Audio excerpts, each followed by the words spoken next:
Calling all stations. Clear the air lanes. Clear all air lanes for the big broadcast.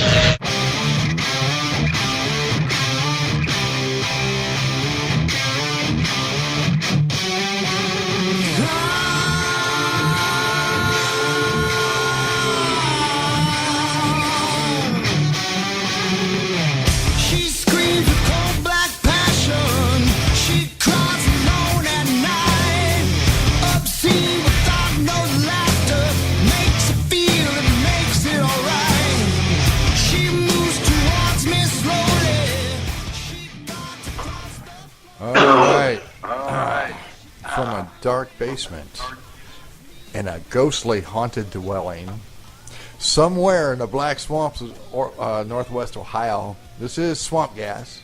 I am your host, Arizona Tramp. I am getting some feedback from somebody. We got to figure that out real quick. Anyway, we're going to jump in here and we're just going to start the show off because the things that I have to say are not nice. And so I'm just going to do the show instead of pissing a lot of people off. And so I've got Harold St. John with me from TOGS, Toledo Ghost Hunters Society. And I've got Chris Tillman over here. And he is from Haunted Toledo. And sit tight. Enjoy the show. And welcome to the show, guys. Hey, how you doing? Thanks. How you doing, Tramp? Hey, Chris, how are you? Hey, what's going on, Harold? Nice for us all to get together. I'm looking forward to this. So first off, guys, before anything else, we'll start with Harold first, and we're going to go. Where can we find you? On Facebook would be a good place. The website, toghs.org. There's two places that are pretty easy to find me. If you want me, you'll find me. All right, now. Oh, there we go. Feedback again. Chris, is that you? No, I'm not hearing nothing. I don't hear it either, Tramp. You don't hear it? Do you guys hear feedback? I was hearing all kinds of feedback. Now I don't hear it either. All right, so go ahead, Chris. Tell us where we can find you at. Mostly we're on Facebook, facebook.com/Haunted Toledo. We have a hauntedtoledo.com website and YouTube channel. That's pretty much where we hang out these days. All right. So, anyhow, it's good to have you guys here. I know Harold's wanted to come back on the show for a while, and so have you. So, I've been looking forward to doing this. And after last week's show. Anyway,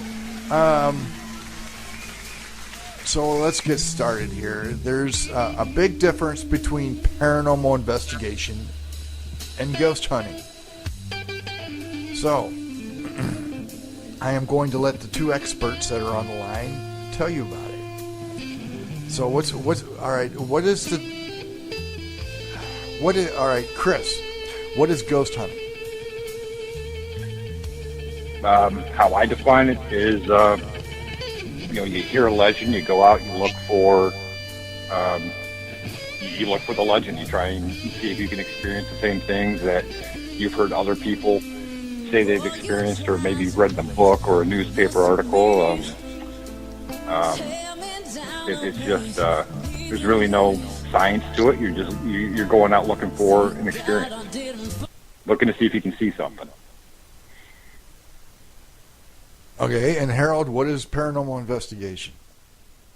Chris, that was a great description of ghost hunting. I could not have said that any better myself. I think, a couple simple differences are, as Chris was saying, with ghost hunting, like we're all going to Mansfield. I've told you this story. With paranormal investigating, it's kind of the same thing. Both are important.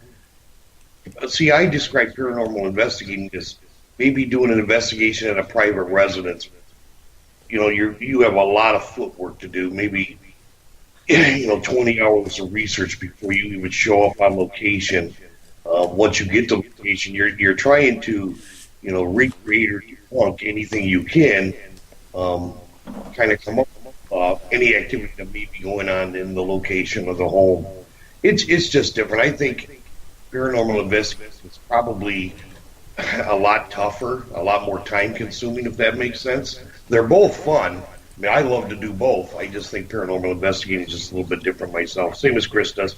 Chris and I have had hundreds of talks about this and many other subjects. And I think we both are pretty much agree to the differences. Yeah, paranormal investigation, that's like, to me, it's like ghost hunting is you're looking for a subjective experience. You're looking to try and, you're gathering stories, basically, and you're trying to see if you can experience the same stuff. And when it comes to the investigative side, I mean, that's where you're really digging into archives, and you're trying to trace histories back through genealogies or through newspapers. And it really comes down to more of a scientific effort to document stuff. So paranormal investigation is doing what you just said and documenting anything beforehand and during the investigation. And ghost hunting is pretty much going in and having fun and, oh, look at me, I got an EVP. Right. And, I mean, there are groups that kind of mix the two. Yeah. Hunting after, like what we do. We hunt for the legends, but we want to know what started the legend. Where did this legend begin? I mean, there's always like, I would say that both terms are like on the extreme, and then a lot of groups kind of find themselves somewhere in the middle. It just depends on what your goals are. Yeah, I agree with you. I always made the joke that when I'm ghost hunting, for Mansfield Reformatory, for instance, you're telling me what wing to go to, what cell block to go to, the guy's name that I'm going to try to, get an EVP session or something. And I'm looking for a growl or anything to happen. I raise both my hands, I high-five my partners, and we call it a night. And I think the beauty, Chris is right. Both can be fun. I've done both. I'm more of a paranormal investigator, I think. And I like what Chris Tillman and his Haunted Toledo group does as well. They're like a combination of both of it. He starts, he does a lot of research as well. So ghost hunting, I think, is more of a midterm, if that makes sense. In the middle somewhere. Yeah, I agree. I think that I just had my first brain fart of the night. So we've had a bunch of shit. This is why I changed it back to. Chris asked me about swamp gas and why I changed it. This is why I changed it back to swamp gas, because on swamp gas, anything that can happen will happen and does. Like, for example, me just having a brain fart. All right, so Harold's sitting there and telling me this shit about ghost hunting, and it just goes in one ear and out the other because I'm reading the chat room. It's paranormal. So anyhow, continue. I can shoot myself. Well, it goes back to like what Chris said. Ghost hunting is a ton of fun. I mean, I'm not trying to be negative about ghost hunting. We take summer road trips, Tramp, all the time. Moonville Tunnel and different locations, and it's purely ghost hunting. Somebody else has done all the work for me. Does that make sense? Yeah. The only work I do is trying to Google it, try to find the location. That's really the only thing I have to do. Make sense? And bring some equipment with me, of course. And I figured out where the echo's coming from, Harold. It's not coming from me. Yeah. I'm kidding. On my Well, yeah, but see, do you have a headset on? No, do you want me to put a headset on? Yeah, because that's why I can hear. Yeah. Well, listen, you know I'm low tech. Hang on, let me grab my headphones, okay? Yeah, okay, that's no problem. All right, talk to Chris and then I'll grab them. Yeah, I'm going to talk to Chris. So anyway, what don't you do in a paranormal investigation that you would do in a ghost hunt? It all depends what your goals are. You know, it's. I mean, some people are content to just go out every couple months. They'll buy a ticket to one of these places and they'll see what they can see. And then there are people that are interested in finding out if all the legends they heard growing up as a kid. You know, finding out if those things are true. And then there are people that actually want to go into like somebody's home where they say they're being terrorized or they're experiencing something and try and help these people. I guess it's all dependent on what your goals are and why you got started. What I don't do is, I mean, because Haunted Toledo, we're seeking out these legends in these historic places, and we just want to revive these tales. We want to package them in videos and books and stuff and put them back into the public and just show people the great stories that are around their town. So a lot of times that's a lot of just interviewing people about their experiences and then going to these places and trying to see if we can have the same experiences and hopefully capture some of that in audio and video, photographs, but I don't know, one of the things that we don't do is we don't do private residence. We don't. We just stick to historic places and the legends that surround the area. I think Chris is downplaying his documentaries. They're awesome. Yeah. Well, yeah, they are awesome. But you know, while you were busy sticking your headphones up on your head there, I asked him what the don'ts were. What don't you do in a paranormal investigation that you do in a ghost hunt?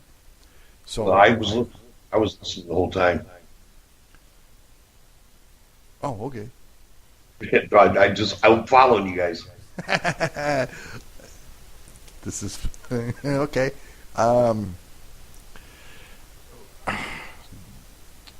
so it's kind of weird too because like the do's and don'ts, like they're one of the things we discovered is that if we're trying too hard to get something to happen or to see if something will happen, then nothing happens. And we usually get some of the best audio when we're kind of just taking a break and we're talking amongst ourselves.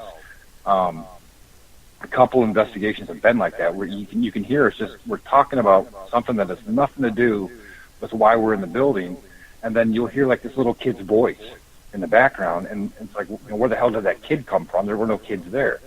A lot of times the things that we're catching stuff when we don't expect to, and we're not really sure why that's happening. So like the do's and don'ts list, I guess, is kind of being it's not being rewritten, but we're starting to examine it more closely and trying to figure out,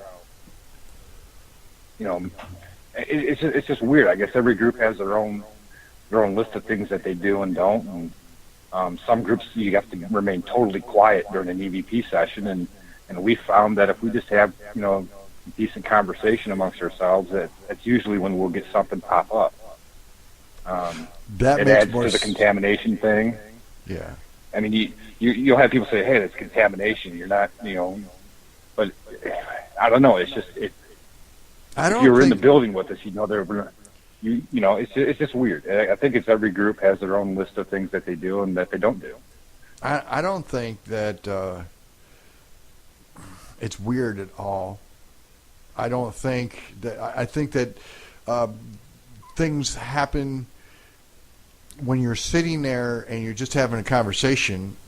Because this is from personal experience, just having a conversation, and you pick up an EVP where you're not really paying attention and you're into the conversations that are at hand, because the energy is different than when you have it focused on, okay, come on, give me an EVP. You got to talk to me. I got to know if there's anybody here.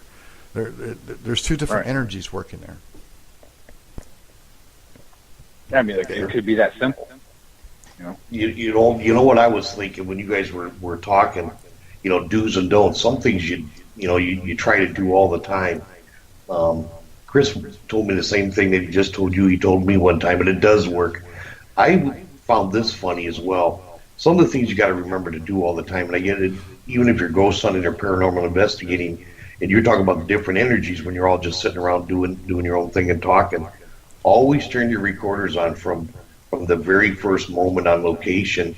We were doing an investigation one time, and didn't really pick up a whole lot. But then I went back and listened to Becky's interview with the client the very first time that we made contact with them.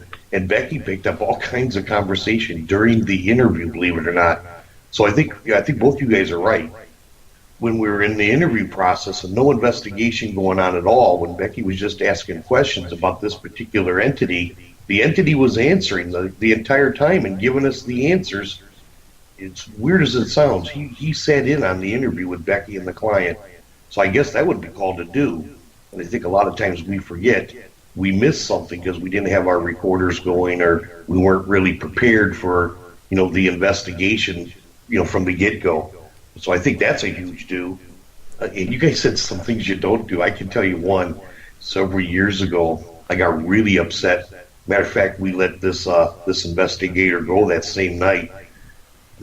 She had gotten really frustrated that she wasn't getting anything. She had did several EVP sessions.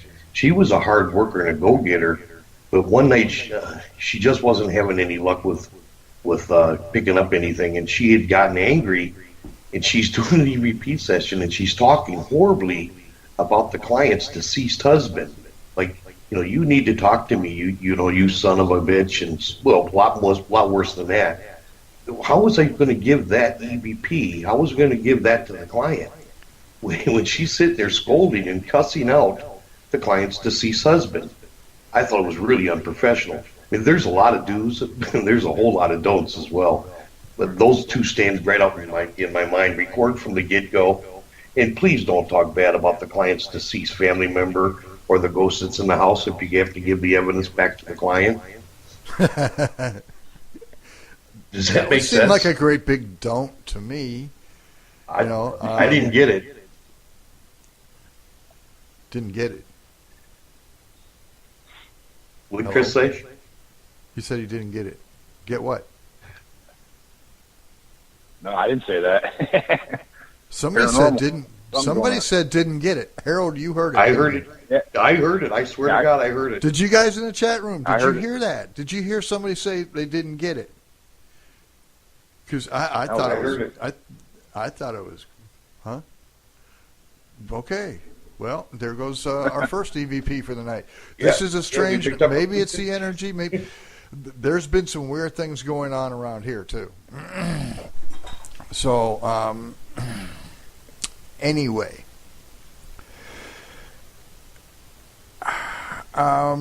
what makes you a paranormal investigator or compared to a ghost hunter, and what should you do to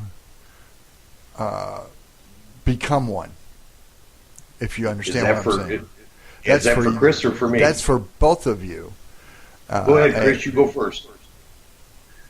What separates the two is no. I know what separate. No, Chris. I know what separates the two. If I want to become a paranormal investigator, how do I become one, and not just some dumbass that goes into a house and says, "Oh, well, you've got 3 demons in your house," and when there's nothing there, because they don't know what they're doing. And I'm not mentioning any names, and I'm not calling anybody out right here. You want me to jump on this one, Chris? Yeah, go ahead. And Tramp, Chris and I are pretty good buddies, so we get a chance to talk quite a bit, and I think we're both in agreement on this one. Anybody can become a paranormal investigator. That's about as obvious as the sun coming up tomorrow. I think the difference, a ghost hunter, their longevity can last for as long as they want to continue to hunt ghosts. And I don't want to call them hobbyists or ghost hunting for fun or pay per play people. That I don't want to be disrespectful. I don't think it takes much to be a ghost hunter. I mean, you have to have some smarts if you want to be successful at it. But I think being a paranormal investigator, if you're not respectful, if you're not good at it, you won't last long. If you're giving people the wrong information or leading them the wrong way, or telling them things that just aren't truth. And I think Chris will agree to this, especially if you're doing a private investigation for a client, somebody that's called you because they're scared, that's involving their children, they don't understand it themselves. It's all about integrity and doing the very best job you can, putting your ego away, and if you need some outside help, then you seek it. You're there to do the very best for that particular client, no matter what it takes. See, honesty, integrity, and a lot of hard work. And I think you'll be around a long time if you can, stick to those simple rules. Okay.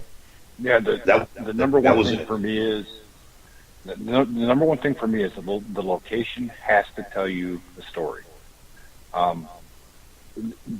Hearing people's experiences and what they're claiming to witness, that's important, but you have to be able to put that aside and let the building actually prove it to you. A lot of people go into these places with this preconceived notion of what's going to happen, or they take people's claims at face value, and it's not that they get in over their head, it's just that they let their imagination run wild, or they're trying to make a name for themselves, or it could be any number of reasons. And I mean, if you're really serious about this subject, you have to do your research, because 9 times out of 10, you're going to be able to find the truth behind the story, if it's a legend, or you're going to be able to find some kind of natural explanation for what's going on. You can't just go into a location already expecting or knowing that you have an idea what's going on. You have to let the location tell you what's going on. So, okay. I mean, when I hear people walk into a building and say, "Oh, I feel energy here," or whatever, I mean, my eyes will roll so hard I get a headache. It's like, let the building prove it. I don't care what you feel. You know what I mean? It's just, right. A lot of people just. I agree with you. I agree with you, but my next question for either one of you is, all right, for example, with my house, all right, how do you research my house? I mean, because I have no idea, and that's why I'm asking. How do you go about researching? Private residence. You'd start with the auditor's office and start going through the tax records, the change of ownership, how long was it owned for each period. You can check the obituary index to see if anybody died in the house. You can check the Sanford maps to see if that, before that house was there, what was there, what were any other buildings that might have been around it. I mean, you can find out a lot of factual data just doing that, but then you want to go to, if you have an idea what might be going on, you just want to go towards former owners to see if they've had the same experiences. It's a bunch of digging through data until you find something that might lend a clue to help you look elsewhere. And sometimes it's not that easy, as Chris can tell you. Well, you as well, Tramp. I've run into a lot of locations that sometimes they're rental property, and the owners are listed, as living. They're not really living in the property. And then, of course, if you got somebody renting, they may have their brother or sister or somebody living with them, and sometimes you just got to get lucky, I think, because not all the truth is there, not all the stories are there. Sometimes you can do a private residence, and it'll say, Arizona Tramp owns it, but you have everybody, your cousins, your aunt, your brother, the guys down the street lived there for a year or two, and it can get really difficult sometimes doing research. That's why research, I think, is probably one of the hardest jobs in the world to do. I would never do it. I'm not good at it at all. I mean, it takes patience. I don't know that I would be good at even doing my own house, but that's why I asked Chris, and he just gave the information about where do you go to start to dig up that kind of information. And I think that was a pertinent question, because there's so many people out there listening that don't even know what the hell an auditor office is. And you Google it. Right. It's sometimes word of mouth is is important as well. Just talking to people. Right. I can't tell you how many times I've been at a location. I've talked to everybody on the entire block. Asking them, what do you know about this? What did it used to be? Sometimes you can get a lot of information that way as well. It's tough no matter which way you go. It's a tough job. It is very tough. So, all right, and that's with a private residence. How about a business? You do basically the same thing with the business. You go see if the same business has been there the whole time, or same thing. But it's like with the business, you can't. How do you get in touch with previous owners of a business? I mean, why would they even want to talk to anybody? I mean, you do your best to try and make those connections any way you can. It's and a lot of times with a business, you're just going to end up with the facts.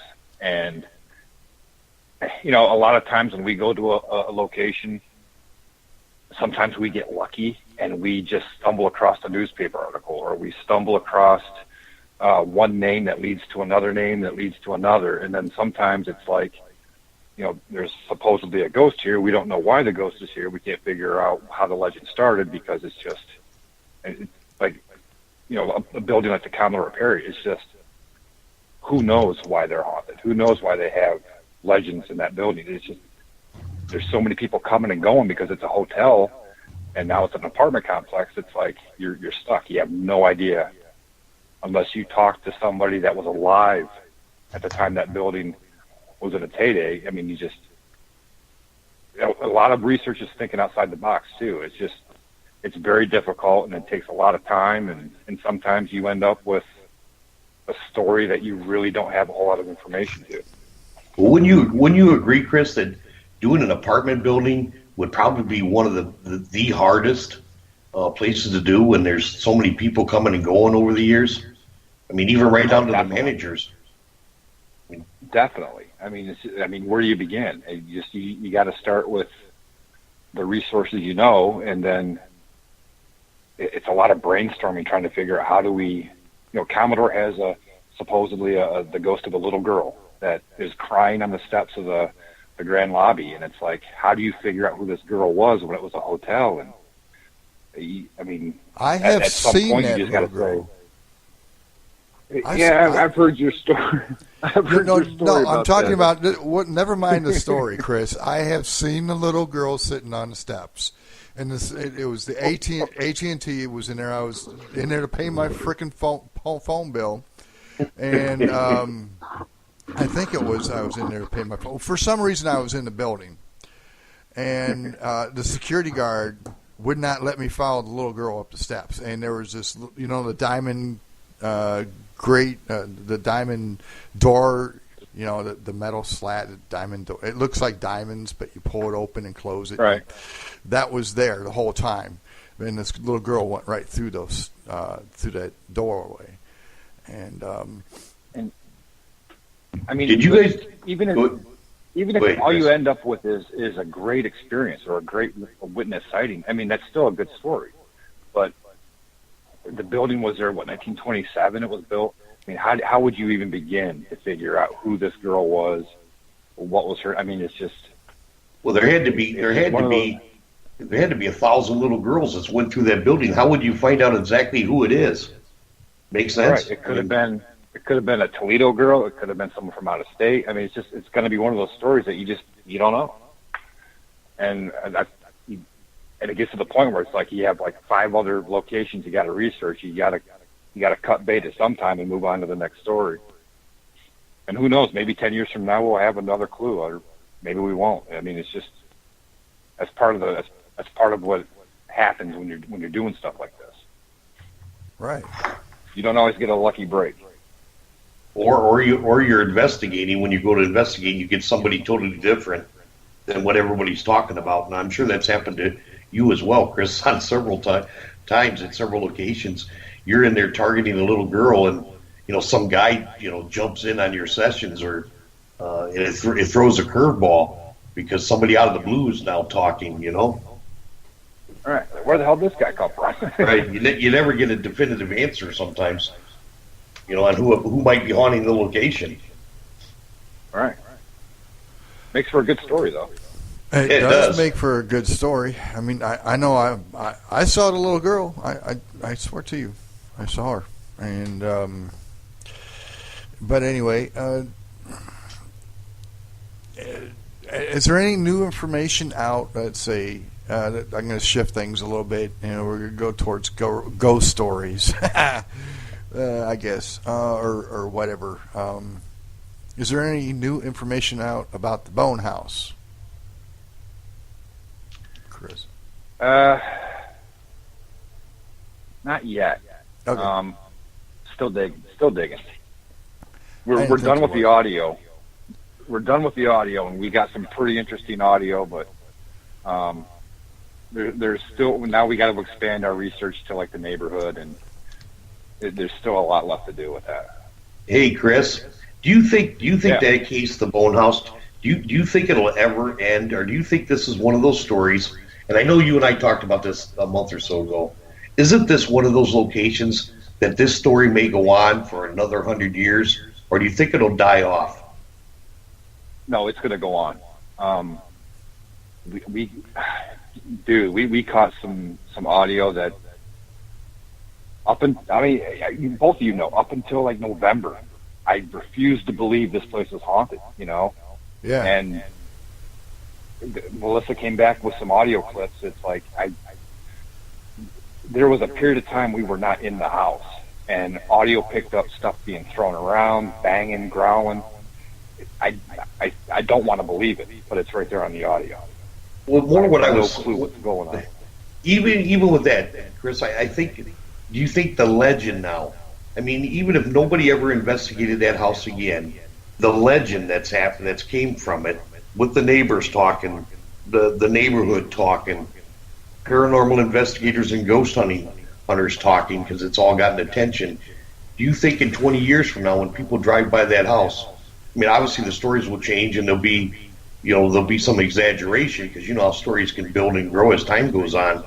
And you touched that, you know, in our class on folklore and legends. But do you think the house will build, you know, a history itself on a measure of truth, a measure of fact, but also guys like, you know, my grandson that goes by there and say, hey, a buddy of my dad's investigated this house 20 years ago, and there was something demonic in the basement, and they found all kinds of human remains, and they found a couple of skulls in there. I mean, do you think the story will grow? I mean, you think Yeah. like the Legend of Hell House? Do you think that's now what this is? That it's in the beginning stages of that. I can already tell, and I would guarantee in 20 years it's going to be Amityville. I guarantee it. Oh, I guess that's what I was asking. In 20 years, I can see them making a movie and totally distorting every single fact about it just to frickin' make a movie. Yep, and that's why I mean I'm really adamant with the group that we have to document this as we discovered it. We have to be sure about the audio. We have to be sure about the history, because in 20, 50, 100 years or whatever, the house may no longer still be standing, but I want there to be at least some record of what we found compared to what people will be talking about that. How many times do we drive by a house, guys, that, you know, that when we were kids was haunted, and it was haunted by this old lady, and she was a witch, and blah, blah, blah, blah, blah, and the house still stands to this day, and it's still just as haunted today as it was 20 years ago, even really if there's not a whole lot going on. Does that make sense? Isn't it great, though, how legends are built? It is great. Legends how are made every legends are day. built. Yeah. That's the fascinating part of it, but it's also it's also the aggravating part, because sometimes you hear a really great story, and you can't wait to get in there and check it out and do your research and set up cameras and stuff, and then you realize that somebody got the legend mixed up with another one, or it's all been blown out of proportion, and so it can be a downer too. But Yeah. that's the breaks sometimes. So, do you got anything you want to talk about there, Harold? Any new ghost story stuff? What are you working No, on? I'm just kind of listening to both you guys talking. I can sit around and talk about paranormal things all the time. We're busy doing our own things. We got a couple of private investigations going on. I talked to you briefly, and I had said something to Chris, I think, as well a couple weeks ago. We're working on a house in the Five Points area that it's kind of crazy. And as you guys were saying earlier, I'm trying to separate fact from fiction, and the legends going into this house from people that lived there previously. And the stories are changing and they're growing and they're somewhat exaggerating. So I'm trying to pinpoint what's going on in the house and why it's going on in the house and who it may be, if there's more than one. We were doing an EVP session in the cellar a couple of weeks ago, and it was Becky and I and a guest investigator, and something was thrown across the room. There was a huge bang, and it took one of my cameras out on my tripod and broke it. And our tech guy come down and said, hey, your camera's off, but the other camera's still rolling. We had turned the lights on, and Becky's glasses were shattered as one side of her lens was shattered. I have no explanation. So sometimes when you're going to a location, you're expecting a particular thing because the client tells you this is what it is and this is who they think it is. And then sometimes you just run across something totally different, something that nobody told you about.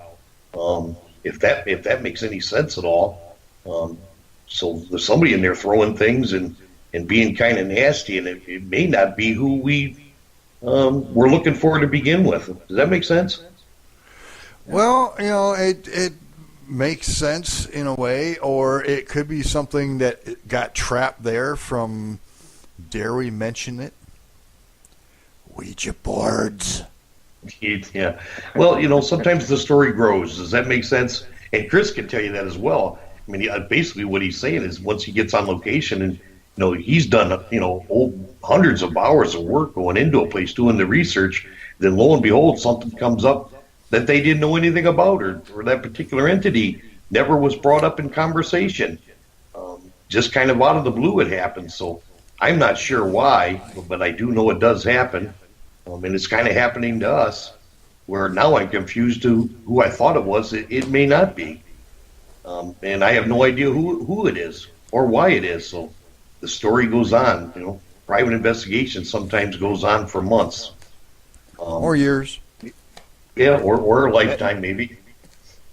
And that's what sucks about the private investigation, because those people are expecting an answer. Something out of the blue that throws you for a loop, and you got to account for it. So I kind of like doing the legends where I can say, I don't know what the hell just happened, but we got it on video. So I love the legends. I love Chris's legends. I always tell Chris it's something I want to do. I'm starting to touch a little bit on it. Chris is it kind of taught me. I have a hit list here that I made of do's and don'ts for making short documentaries. When Chris does these legends, I don't know if you've ever watched any of these 2-minute tales. Chris did one from Tony Packles, if I could say, that involved Joe and Jennifer from 222 Paranormal and myself and Chris. And I have fallen in love with that legend or that documentary that he's done, and I'm going to try to make some of my own. I'm stealing as much as I can from Tillman, but he's aware of it. He's told me, Harold, don't do this, and when you're shooting the cameras, do certain angles and stuff. But I'm finding what Chris does, it's a nice break from doing personal private investigations. You do private investigations for a good number of years. You get tired sometimes, and sometimes burn out, because it's not like you're hearing the same thing over and over again, but you are. And a lot of it can be exaggerated because people are scared or excited, or like Chris said, they want answers yesterday. I'm finding what Chris does, I'm sure it's a lot of work. I could just look at what he does. You could tell he's put a lot of work into it. I really enjoy what he's doing, if that makes sense. And I want to try to touch on some of those 2-minute tales like he does. That way I can have some fun. Hopefully I can capture some legends here. Those are cool, those 2-minute tales. Really? I just thought about this while we were talking about, you were talking about that, and it's kind of changing the subject, but it's not. Riverside Hospital, did anything come of that, Chris? And that, as a matter of fact, we started talking with them again, or TPS. We started talking with them the other day. It's just a matter of they're going through the abatement process, which they didn't really explain what that meant, but that just means they're clearing out all the asbestos and stuff like that. So it's things are still in negotiation, pretty much. Oh, okay. I was just wondering because I hadn't heard anything on either side about it. So well, you may want to put a warning out there to people that you may want to stay away from there if you're not invited in. I mean, the way I understand it, a lot of people have been arrested for trespassing there, and I've seen some videos on YouTube of people that's been hanging around there. I even heard of a guy a few weeks ago that was outside in the parking lot taking pictures and running recordings, and I even told him at the time, and unless you're invited in there, you may want to stay away from there. I don't think they're going to play around. And then Chris, you may want to warn them about that. Stay away from that place. Yeah, they give you a prior to the tear out that they're doing now, they would give you a ticket that would require you to show up in court. And now I think they're just outright arresting you. I can tell you they're out. That's what I heard. Well, that one part of the property, you will be arrested. That one part of the building is frickin' really dangerous in there now. I mean, I don't know if y'all saw the YouTube video from the kids a couple years ago that went through it and documented some of the stuff. Yeah.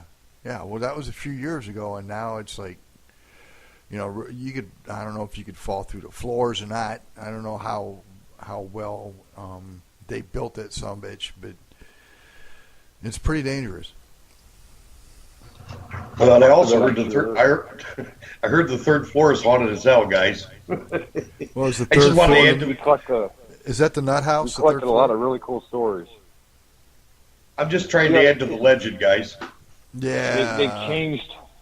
It's a hospital, been around for over 100 years. They've changed where different things were being done throughout the years, But we have collected a ton of really cool stories from people that used to work there and people that work in the area that see stuff in the windows. So I mean, obviously it could be a trespasser, but they're telling us that no, what they're seeing is a lot stranger than that. So it's got some great stories to it, and hopefully TPS lets us in there come spring. Well, a lot of people died there. Al wants to know what y'all's favorite piece of equipment is. At least I think it's, piece of equipment used on investigation. For me, I'm still old school. I still think, and I like playing with the new toys as well. Chris does a class for Ghost Hunting 101 that goes over a lot of the equipment, and so does Butch. I still think that a good, decent recorder and a good, decent camera, for me, are my two best pieces of equipment to capture and document paranormal activity.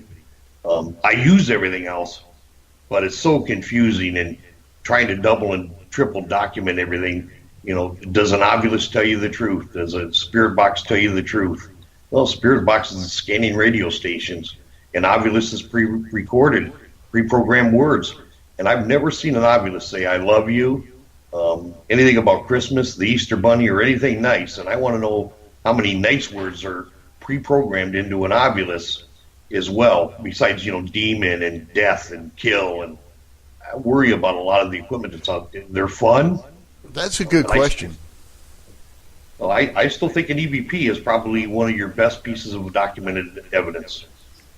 Yeah. And obviously visual as well on a camera.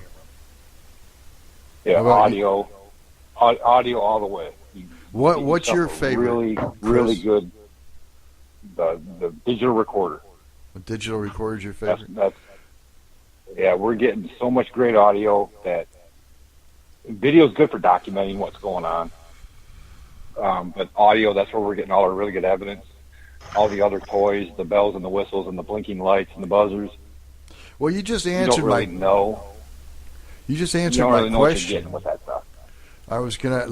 go to the next question and see, did you guys use, do you like using the old hand tape, cassette tape, you know, with the little small cassette tape for a recorder for this, or do you like the digital better? But, you know, you just said you like the digital, so.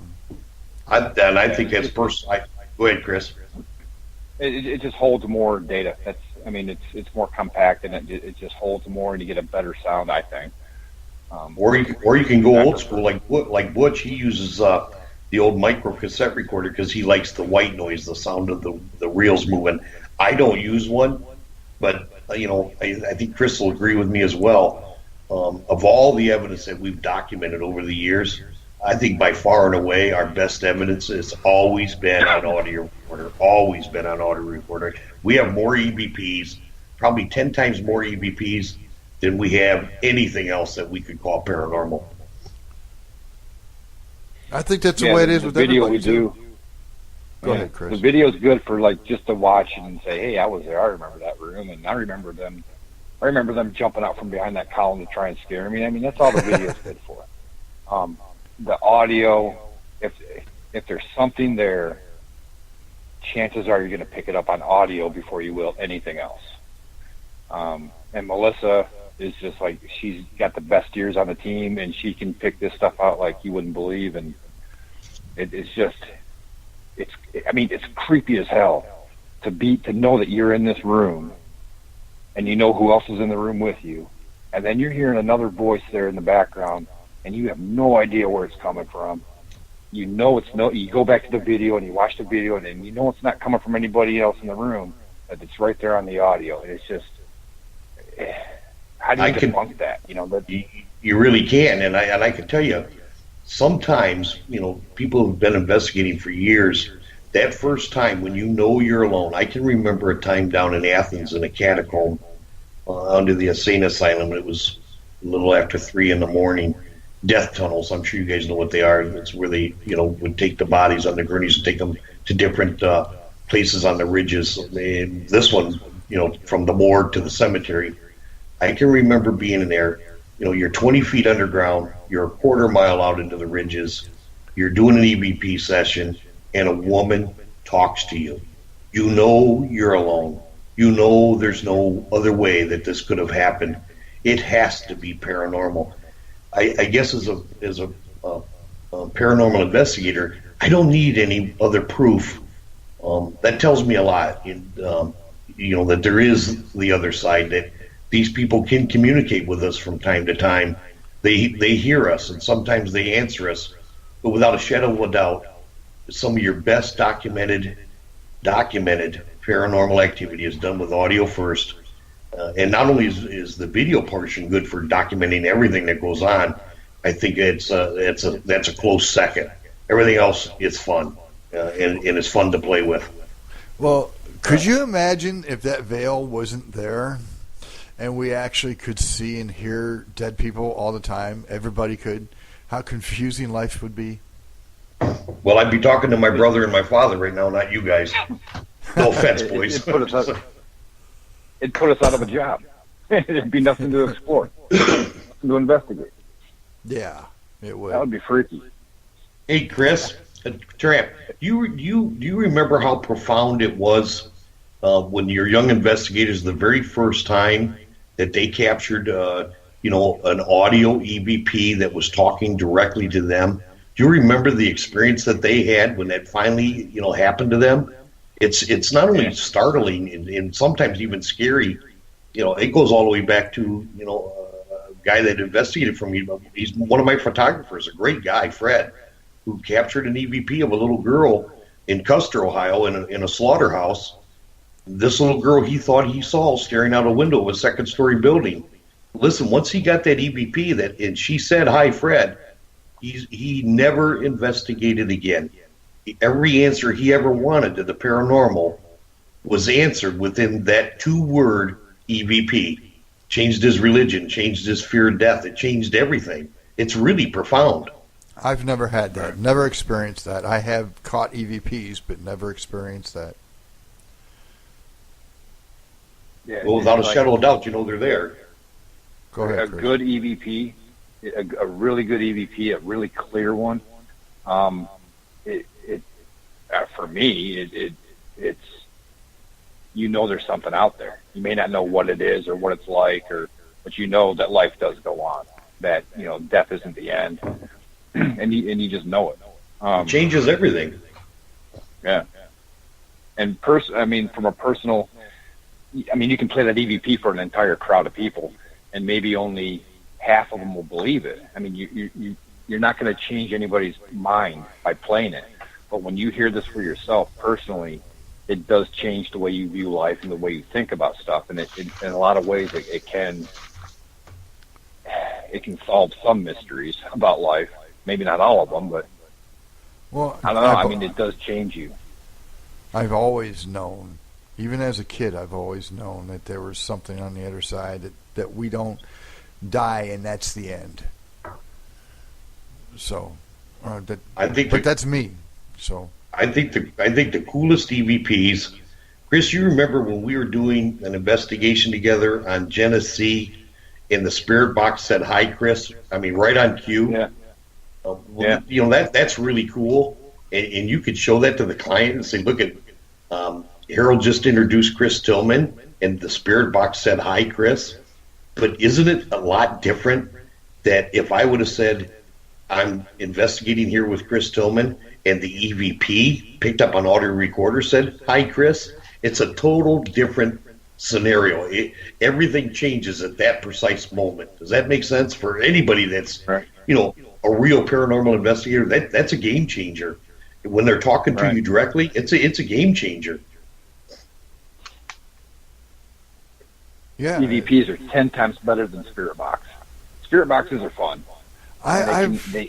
Some of the stuff might be believable, but when you get an EVP, if it's a clear one and you can clearly make out what they're saying, you can't debunk that. It's a voice that should not be there. It's great evidence. And it's also scary. It can be a little scary too at times if you're down in the death tunnel all by yourself and somebody's talking to you. It's a little bit scary. Even me, I get a little bit afraid. I get afraid of ghosts sometimes. But the spirit box. Hang on a second. The spirit box for me, I never bought into it. Never at all. I still feel to this day that the spirit box is BS. But that's just the way I look at it. Well, you're not a Ghost Adventures fan, are you? No, I'm not. I don't like any of those shows. No, I don't. Well, the spirit box, there's a big what if hanging right over that thing every time it says something. So I get where you're coming from. But yeah, it's like when you hear a child's voice say, "Can you guess my name?" It's even a child's voice on an EVP can scare the crap out of you. It's a very innocent sounding EVP, but it chills you to the bone because there was no child in that room when we were running that recorder. Did you pick that up on a spirit box or an audio recorder? That was EVP. That was digital recorder. Yeah, see, that's good. Here's another question, Tramp and Chris. We're the believers in the spirit box or the SP7 or whatever way you want to call it. I had an argument with a guy a couple of months ago, and he said, "Harold, it has to be paranormal because as the spirit box is scanning the radio frequencies, it's one thing to say hi or say one word, but if it's multiple words, does that make it paranormal?" And I turned to him and I said, "Well, if we were at a haunted location on a ghost hunt, yeah, I would call that paranormal every day of the week, and we really captured something, and we can go to dinner and we can celebrate. But even in a private investigation, even if the spirit box says multiple words, I think it makes it a lot neater, leans maybe towards a little bit more of the abnormal, but it's still a radio frequency that's scanning, stations."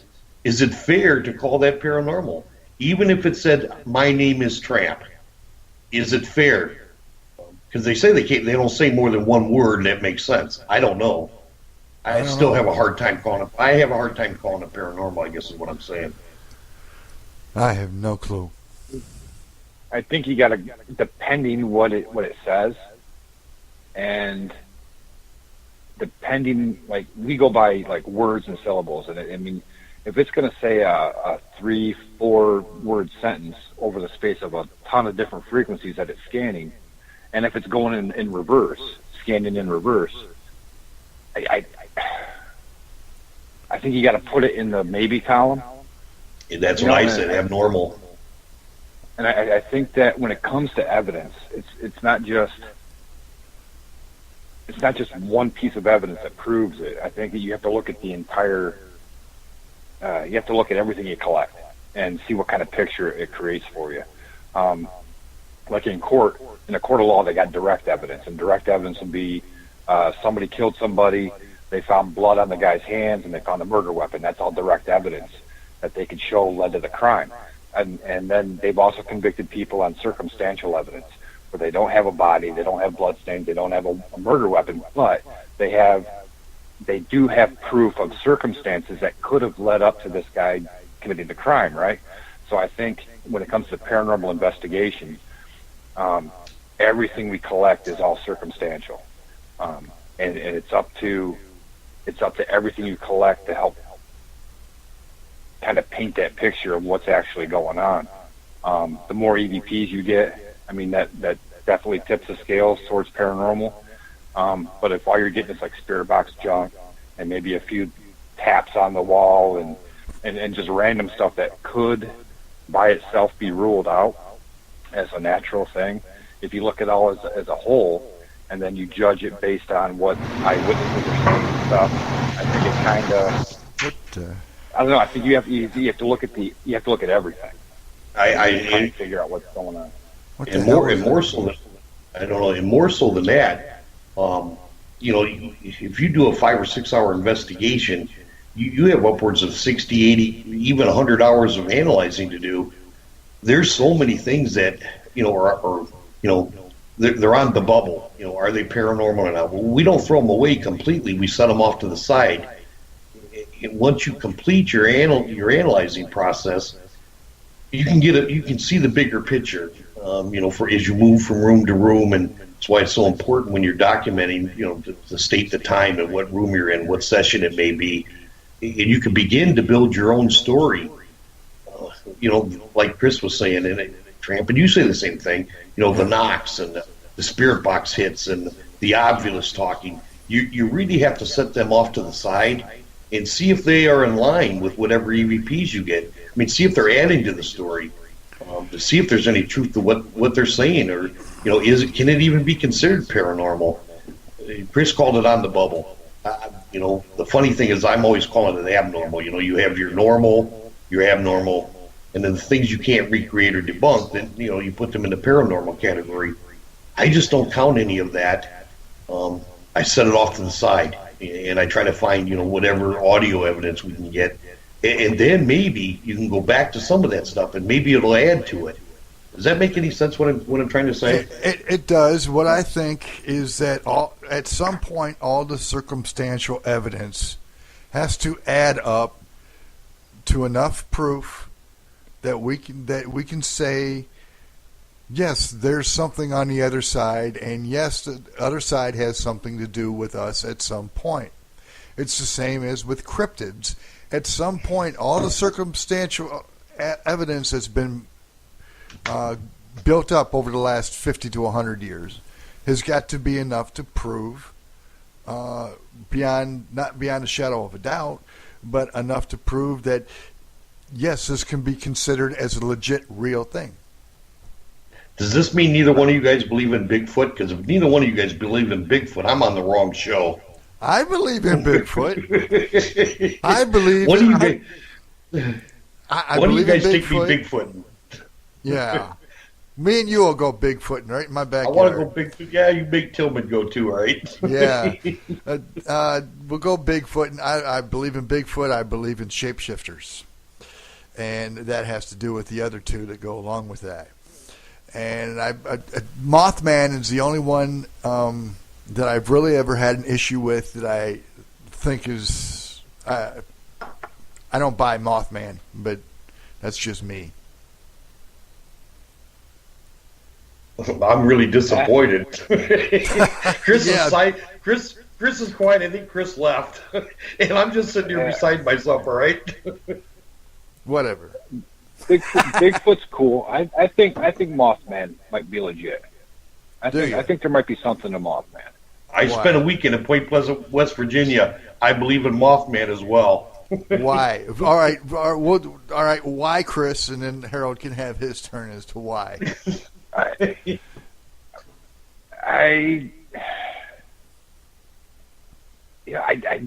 don't. It's like a gut feeling. I mean, you got the experiences, the things that were reported are just.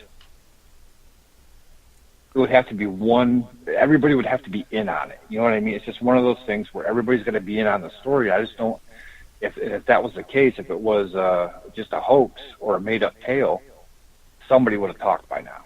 Somebody would have said something. They would have mentioned it to their grandkid, and they would have got out or something. I don't know. I just think there's something to it. I don't think it's. I think over the years, Hollywood and the internet has kind of distorted, added to the mystery. Yeah, distorted what happened. But I don't know. I think there was something going on that, like you're saying, circumstantial evidence. It may not prove, but it does force you to have to take a closer look. You know, I think there's something to it. But, I mean, and with Bigfoot, I have no doubt in my mind with Bigfoot because, when you've got the cases like Harold was talking about last week on his show about, or was that Joe was talking on Harold's show about the Russian college kids that died from Bigfoot killing them and slaughtering them. And you got cases like I interviewed a case, a lady from New Mexico, an Indian Native American, had permission from the elders to come on the show and tell us about how Bigfoot will grab a goat and chop right through the spine and leave a great big bite mark like a shark bit it, or break a horse's neck. I mean, the evidence for that is astounding. But why do you? Bigfoot? We could prove Bigfoot like right now. It could be. I guarantee it could be proven today. And I think if you go to Appalachia and you go to all those little shanty towns where you're not supposed to be, it's all like 2 or 3 families that live there, and you're not wanted. They'll run you off. I'm willing to bet that one of those mountain towns that are kind of isolated from the rest of the country, I'm willing to bet they got all kinds of stories of running into these creatures. Yeah, that's where Josh Gates is. He has dedicated 4 or 5 shows on Bigfoot, and he's going. I mean, way out there with his interviews. That goes back to the Mothman thing when why do Chris you says believe? He believes. Why do you believe in Mothman? Well, Harold. It's kind of like what we're all saying. I went down to Point Pleasant, West Virginia, a few years ago, and spent a weekend, 3 days, in Point Pleasant. The Silver Bridge collapse, the curse of Cornstalk, the 200-year curse that they put on the city. And I'm sure all you guys have heard of the Silver Bridge collapse. But yeah. I got an opportunity to interview the townspeople over the course of a couple of days. A Tramp, sometimes that's why Becky does most of our interviews. She can see through a lot of the crap, and she can, tell when you're excited or if you're exaggerating or, if the story's being. These people were the most genuine, down-to-earth people I've ever met in my life. Within the first day, I was treated like family, and not so much that they wanted me to believe their story. I was shocked how willing they were to share their story. They were believable. And I think years and years of interviewing people and doing paranormal investigating and ghost hunt, you learn things. I'm not saying like a lawyer or a cop can see through the bullshit, but I'm saying, when people are genuine, their stories were real. These things really happened.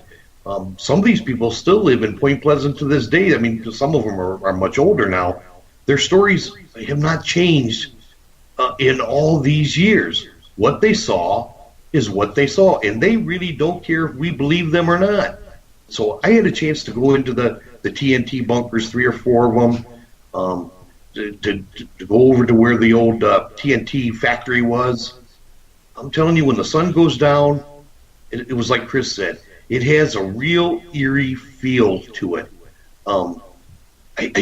For some reason, interviews alone, I didn't get any EVPs there, although somebody did paint a 3D Mothman on one of the bunkers, and I jumped about out of my pants. I was looking through a night vision camera. You know, remember how they paint the sidewalks? It looks like you're going to fall in them. Well, that's how this guy painted Mothman. Scared the hell out of me. I walked away from Point Pleasant, West Virginia, without any evidence of the Mothman's existence, but I had all the evidence I needed. And from that day forward, I've just kind of believed that it had to be true. And over the course of the last, several years, I hear all these Mothman stories. It's just one of those legends that I believe is possible. It kind of like Bigfoot. I think it's possible. And Tramp, Chris, it wasn't but 5 or 6 years ago in Congo. After 25 years of all these stories, they finally came upon this new primate that they never knew existed. And lo and behold, it's there, and it's been there. Some stories I think are just believable, or are possible. But I think after interviewing all these people from Point Pleasant, West Virginia, I walked away, say these people are great people, they're friendly people, they're normal people, and they believe what they're saying. With all their heart, they believe it. And I tended to believe it as well. I have no proof of it, though. So I don't know why I believe it. I just do. I bet I was there at Point Pleasant anyways. Okay. I was in Minnesota when the bridge came down, and they said there was reports of Mothman being there. I don't believe it, but, that's me.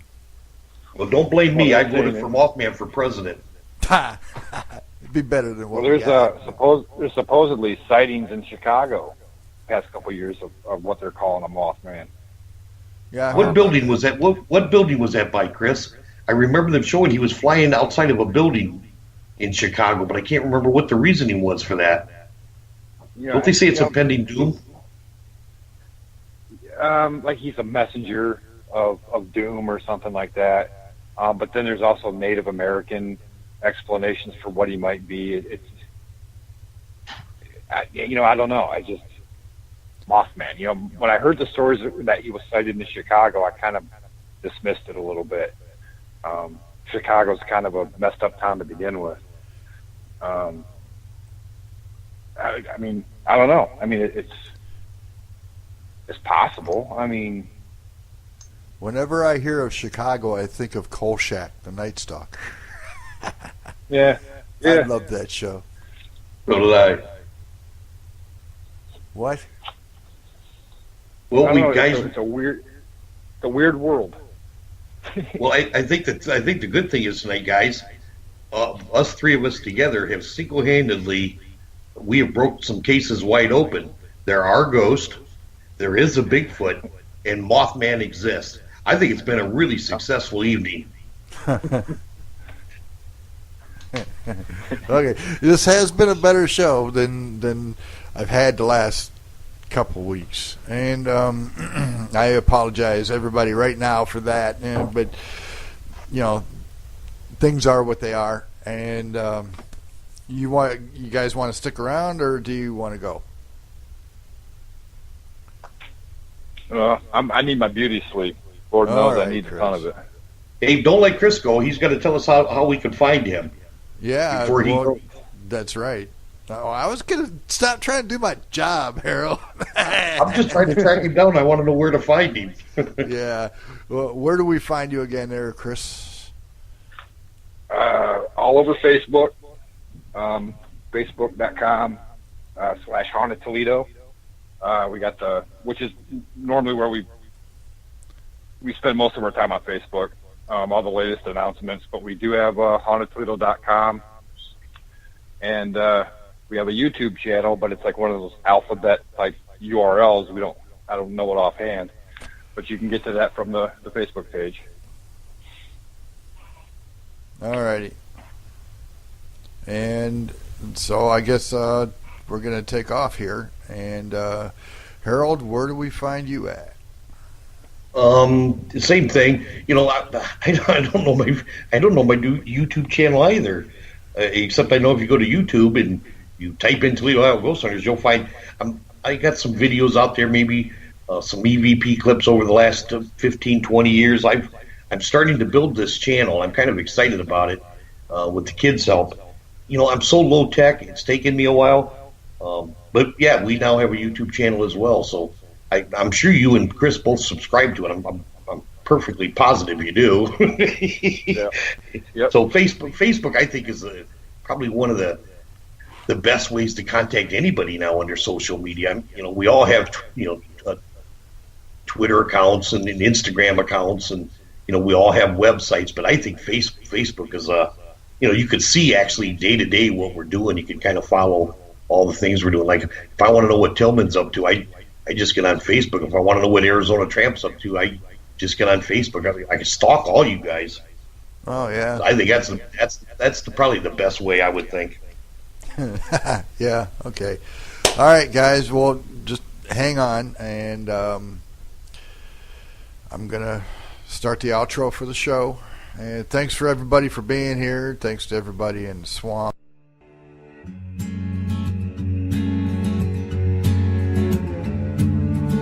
And it is that time again, boys and girls, for PSN Radio, Conflict Radio, everyone in the swamp, and to our other fans and friends at Black Swamp Radio. Be well, be safe, and until next time, don't do anything I wouldn't do, and we will see you bye. Silence travels farther than a story often told. Vagabond I've been and vagabond I'll always be. Running down the devil at every crossroads that I see.